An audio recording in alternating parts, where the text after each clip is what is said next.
Video start करने से पहले इतना कहना चाहूंगा कि इस मूवी का फर्स्ट पार्ट हमने एक्सप्लेन कर दिया है, तो जिन्होंने इस मूवी का फर्स्ट पार्ट नहीं देखा है आप इसको हमारे चैनल पे देख सकते हैं। लिंक हमने आई बटन पे दे रखा है। तो मूवी के स्टार्ट में हम देखते हैं डेविड को, जो एक व्हाइट रूम के अंदर बैठा होता है और उसके बगल में वेलेन आता है। वेलेन उससे कहता है कि मैं तुम्हारा क्रिएटर हूँ, तुम्हें कैसा लग रहा है? डेविड उससे कहता है कि मुझे जिंदा लग रहा है। इसके बाद वेलेन उससे तरह तरह की बातें करता है, जहाँ डेविड उससे सवाल पूछता है अगर आप मेरे क्रिएटर हैं तो आपका क्रिएटर कौन है? अब इसके बाद हमें दिखाई जाती है कि स्पेसशिप साल 2104 में जो स्पेस में ऑरिगो 6 की तरफ जा रही होती है और उसको धरती से भेजा गया होता है। असल में ऑरिगो 6 में इंसानों की जिंदगी पॉसिबल है और धरती का एटमॉस्फेयर पूरी तरीके से बर्बाद हो चुका है। इस वजह से इंसानों को अब दूसरे प्लेनेट की तरफ जाना पड़ रहा है। उस स्पेसशिप के अंदर 2000 लोग और 47 क्रू मेंबर होते हैं। इन सबको हाइबरनेशन में डाला गया होता है क्योंकि ऑरिगो 6 पहुंचने का रास्ता बहुत ही लंबा होता है और इतने दिन का राशन रखना नामुमकिन होता है। ऐसे में हमें दिखाया जाता है वॉल्टर, जो कि हूबहू डेविड की जैसा होता है, लेकिन वो अलग होता है। वो उस स्पेसशिप की एआई मदर से बात कर रहा होता है, जहां मदर उससे कहती है कि स्पेसशिप की बैटरी डाउन हो रही है और हमें दोबारा से सोलर पैनल्स को ऑन करना चाहिए। वो लोग सोलर पैनल्स को ऑन करने की बात करते हैं। इतने में वहां पे एक वेव लड़ती है, जिसकी वजह से उनकी स्पेसशिप डैमेज हो जाती है और सारे हाइबरनेशन चेम्बर्स जलने लगते हैं। ऐसे में डेविड कहता है कि हमें सभी लोगों को उनके चेम्बर से बाहर निकाल देना चाहिए, क्योंकि ऐसे उनको जान जा सकती है। और वो एक एक करके उन सबको निकालने लगता है, लेकिन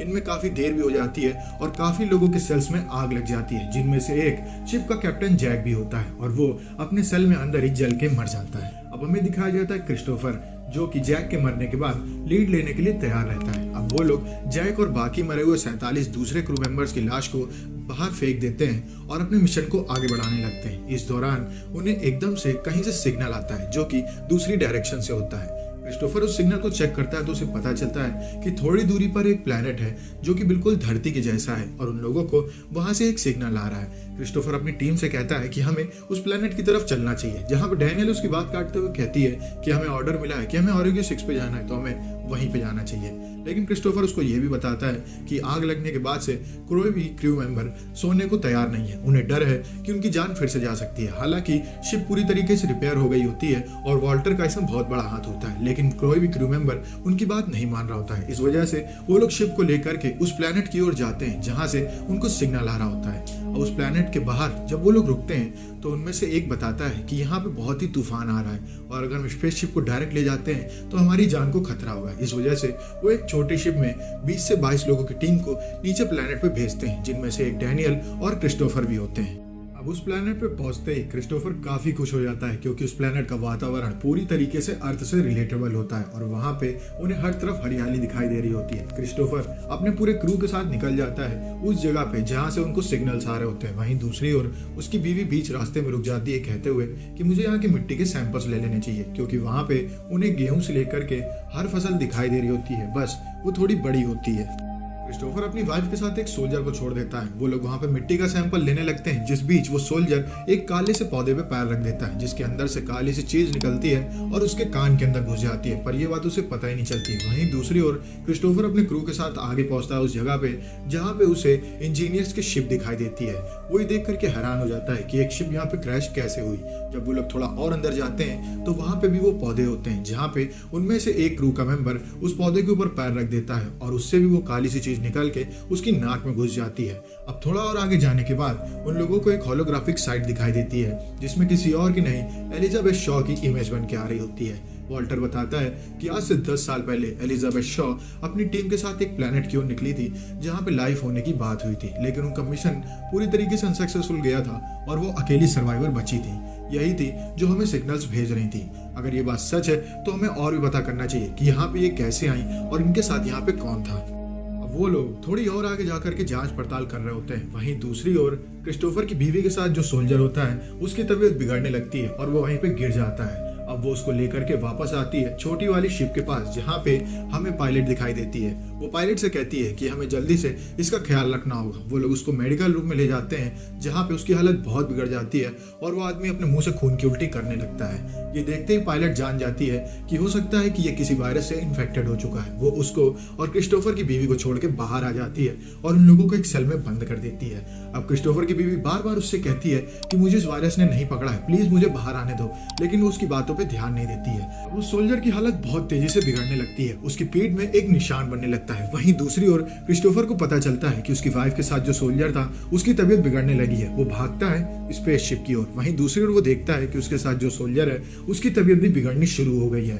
अब वो लोग उसको लेकर के शिप की ओर पहुंचने लगते हैं। वहीं दूसरी ओर शिप में उस सोल्जर की पीठ से एक एलियन निकलता है और उस सोल्जर की मौत हो जाती है। अब वो एलियन क्रिस्टोफर की वाइफ के ऊपर अटैक कर देता है। पायलट गन लेकर के अंदर घुसती है उस एलियन को जान से मारने के लिए, लेकिन बात नहीं बनती है। उल्टा स्पेसशिप इतनी डैमेज हो जाती है कि वो वहीं पे धमाके में खत्म हो जाती है। अब वो एलियन वहां पे बच जाता है और वहां से भाग जाता है। क्रिस्टोफर वहां पे पहुंचता है और वो देखता है कि उसकी शिप डैमेज हो चुकी है और उसकी वाइफ और पायलट मारे जा चुके हैं। वहीं दूसरी ओर उसके पास जो सोल्जर होता है उसकी तबीयत बहुत ज्यादा बिगड़ जाती है और वो वहीं पे मर जाता है। उसके पेट से एक एलियन निकलता है जो कि बहुत बड़ा होता है और अब दो एलियन मिलकर के उन लोगों के ऊपर अटैक करना शुरू कर देते हैं, जिसमें वॉल्टर का हाथ कट जाता है और वो लोग एक एक करके मारे जाने लगते हैं। अब उन लोगों को जब लगता ही है कि उनका नंबर बस आ ही चुका है, इतने में दूर से एक आदमी आता है जो कि फ्लेयर का इस्तेमाल करता है और उसकी रोशनी से वो एलियन वहां से भाग जाते हैं। और वो आदमी कोई और नहीं, डेविड होता है, जो कि एलिजाबेथ शॉ के साथ मिशन पे गया होता है। डेविड उन सबसे कहता है कि आपको हमारे साथ चलना चाहिए। वो लोगों को एक कॉलोनी के एरिया से लेके जाता है जहाँ पे चारों तरफ लाशियां होती हैं जिनको किसी काले कलर के पाउडर ने जकड़ा होता है। डेविड बताता है कि सालों पहले मैं यहाँ पे एलिजाबेथ शॉ के साथ आया था, उन्होंने मुझे रिपेयर किया क्योंकि मेरा तो बस सर ही बचा हुआ था। डेविड उन लोगों को बताता है कि शिप की लैंडिंग के दौरान एलिजाबेथ शॉ की डेथ हो गई थी और वो यहाँ पे फंस चुका है। थैंक यू, आप लोग यहाँ पे आ चुके हैं, अब मैं यहाँ से बच के वापस अर्थ पे जा सकता हूँ। अब वॉल्टर चला जाता है डेविड से बात करने और उससे तरह तरह के सवाल करता है, जहाँ पे उसे पता चलता है कि डेविड ने इंसानों के साथ कुछ गलत हरकतें की थी। डेविड उससे कहता है मैं कितना भी बुरा था लेकिन एलिजाबेथ शॉ ने मुझे बदल दिया, उन्होंने मेरी हेल्प की, जिसके बाद मेरा नजरिया पूरी तरीके से बदल चुका है। वो उसको बताता है कि ये रही एलिजाबेथ शॉ की कब्र और उसको कब्र दिखाने के बाद वॉल्टर वहां से चला जाता है। वहीं दूसरी ओर हम देखते हैं कि क्रिस्टोफर की क्रू की एक लड़की हाथ पैर धुलने के लिए जाती है, जहाँ पे उसके पीछे एक एलियन आ जाता है। जब तक वो पीछे मुड़ती है वो एलियन उसके सर को उखाड़ देता है। वो एलियन उसको मार रहा होता है, तभी वहां पे डेविड आ जाता है। डेविड उस एलियन से बात करने की कोशिश कर रहा होता है। वहीं दूसरी ओर क्रिस्टोफर को ऐसा लगता है कि उसके क्रू मेंबर काफी देर से नहीं आई है, कहीं उसके ऊपर उस एलियन ने अटैक तो नहीं कर दिया है। वो उसको ढूंढते हुए आगे पहुंचता है, जहां पे वो देखता है कि डेविड उस एलियन से आंखें मिला करके खड़ा है। वो उस एलियन के ऊपर अटैक कर देता है और उस एलियन को जान से मार देता है। अब डेविड गुस्साते हुए क्रिस्टोफर से कहता है कि आपने इसको जान से मार दिया, ये मेरे ऊपर भरोसा कर रही थी। क्रिस्टोफर डेविड पे गुस्सा के कहता है कि तुम्हारी वजह से मेरी क्रू की एक मेंबर मारी गई, मुझे सच सच बताओ यहाँ पे क्या हो रहा है। इसके बाद डेविड उसको एक रूम में ले जाता है। क्रिस्टोफर से डेविड कहता है कि इस एलियन लाइफ फॉर्म को मैंने ही बनाया है, लेकिन ये पूरी तरीके से परफेक्ट नहीं है, इसके लिए मुझे एक अच्छे होस्ट की जरूरत है। वो उसको 6 से 7 अंडे दिखाते हुए कहता है इनको एक अच्छे होस्ट की जरूरत है, लेकिन आपको घबराने की जरूरत नहीं है क्योंकि आप एक अच्छे होस्ट नहीं है। वो जैसे अंडे की तरफ देखता है उसके अंदर से एक चीज निकलती है और वो क्रिस्टोफर के मुंह पे चपक जाती है, जिसके बाद क्रिस्टोफर वहीं पे बेहोश हो जाता है। वहीं दूसरी ओर वॉल्टर अपने रिसर्च के दौरान जान जाता है कि एलिजाबेथ शॉ लैंडिंग से नहीं बल्कि डेविड की वजह से मारी गई हैं, क्योंकि उसके हाथ में एलिजाबेथ शॉ की बॉडी लग गई होती है जिसका पेट बुरी तरीके से फटा होता है। वो जान जाता है कि डेविड ने उनके अंदर उस लाइफ फॉर्म को बनाया जिसके अंदर उसके पेट को फाड़ के एक एलियन बाहर निकला। अब वो भाग के जाता है डैनियल्स के पास क्योंकि उसे डर होता है कि अब डैनियल्स को खतरा है। वहीं दूसरी ओर क्रिस्टोफर को होश आता है और वो देखता है कि डेविड उसके सामने खड़ा है। वो डेविड से कहता है कि तुमने मेरे साथ क्या किया। इतने में उसके पेट में एकदम से दर्द होता है और उसके शरीर को फाड़ के एक बड़ा सा एलियन निकलता है और ये पहले वाले एलियन से काफी ताकतवर और लंबा चौड़ा होता है। डेविड उससे कहता है जाओ अपने काम को करना शुरू कर दो और वो एलियन बाकी के लोगों के ऊपर अटैक करने के लिए निकल जाता है। वॉल्टर जाता है डेविड के पास और उससे कहता है कि मैं जान गया हूँ कि तुम्हारी वजह से यहाँ का सारा सिविलाइजेशन मारा गया और तुम्हारी वजह से एलिजाबेथ शॉ की जान गई।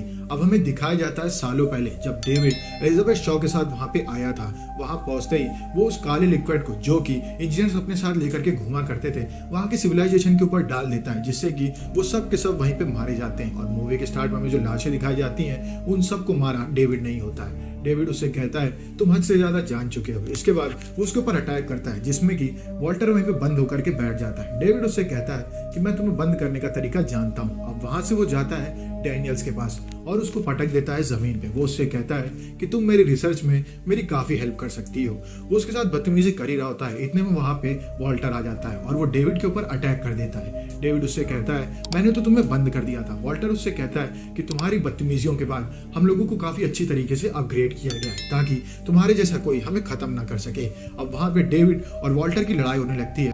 वहीं दूसरी ओर क्रू मेंबर मदरशिप में कम्युनिकेट कर लेते हैं, जहां से टेनेसी एक छोटी सी शिप लेकर के उन लोगों की तरफ आने लगता है। अब डैनियल और वो क्रू मेंबर भाग करके पहुंचते हैं टेनेसी के पास, जहां पे वो स्पेसशिप होती है। वो उसके अंदर बैठ जाते हैं। वहीं दूसरी ओर हम देखते हैं कि वॉल्टर डेविड को जान से मारने वाला होता है, जहां पे डेविड उससे कहता है कि मेरे भाई या तो नर्क के राजा बन जाओ या फिर स्वर्ग के गुलाम बन जाओ। और इसके बाद हम देखते हैं कि उसके हाथ में एक चाकू आ गई होती है, लेकिन हमें विनर नहीं दिखाया गया होता है। इसके बाद वॉल्टर भी बाहर भाग के आता है और वो भी स्पेसशिप के अंदर बैठ जाता है। इतने में वहां पे वो बड़ा सा एलियन आ जाता है और उनकी गाड़ी के ऊपर अटैक कर देता है, जहां पे डैनियल अपने दिमाग का इस्तेमाल करते हुए उस एलियन को मार देती है। अब वो लोग पहुंचते हैं कॉवेनेंट में और वहां से ऑर्ग्यू 6 जाने का फैसला लेते हैं। इतने में उनका जो क्रू मेंबर रहता है, जिसके गाल में उस एलियन ने काटा होता है, उसकी तबीयत बिगड़ने लगती है और उसके शरीर को फाड़ के एक बड़ा सा एलियन निकलता है और वो कॉवेनेंट के अंदर घूमने लगता है। अब डैनियल और टेनेसी उस एलियन को मारने के लिए आगे बढ़ जाते हैं और वो वहीं पे वॉल्टर को रुकने को कहते हैं और उससे कहते हैं कि तुम कैमरास की हेल्प से हमें मॉनिटर करोगे। और वहां पे वॉल्टर उनकी हेल्प करने लगता है। वहीं दूसरे हम देखते हैं कि क्रू के 2 मेंबर आपस में इंटिमिडेट हो रहे होते हैं, जहां उनके पीछे वो एलियन आ जाता है और वो उन दोनों को जान से मार देता है। वहां पे टेनेसी और डैनियल्स पहुंचते हैं, जहां पे उन्हें वो एलियन दिखता है। वो उनके पीछे पड़ जाता है। वो लोग उसको लेकर के गैरेज एरिया में जाते हैं, जहां पे उनके ट्रक्स खड़े होते हैं। वो लोग उस एलियन को ट्रक में फंसा देते हैं और उसे स्पेसशिप से नीचे फेंक देते हैं। इसके बाद डैनियल अब उस शिप की हेड बन जाती है और वो ये फैसला लेती है कि वो लोग ऑर्ग्यू 6 की ओर ही जाएंगे।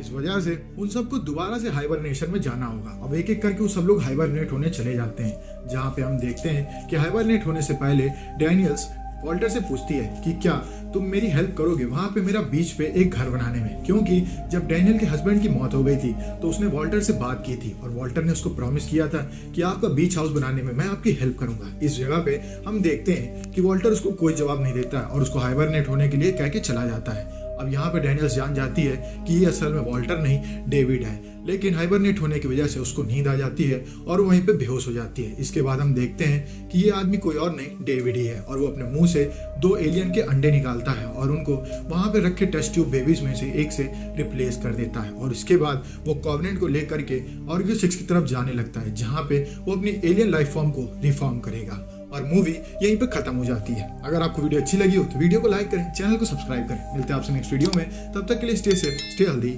Bye bye.